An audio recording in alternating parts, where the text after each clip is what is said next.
Let's learn 5 office idioms your boss loves to use. Number 1, get down to business. It means to start working seriously on the main task.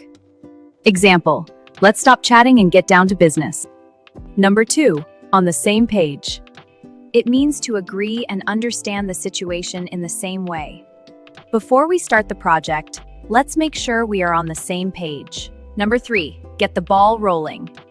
It means to start something, especially a project or process. Example, I'll send the first email to get the ball rolling.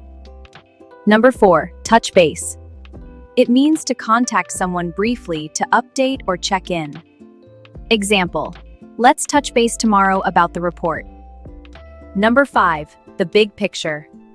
It means the overall view, not just small details. Example, in the big picture, this is just one game and a single loss. Subscribe to Lexicon Lane to learn more.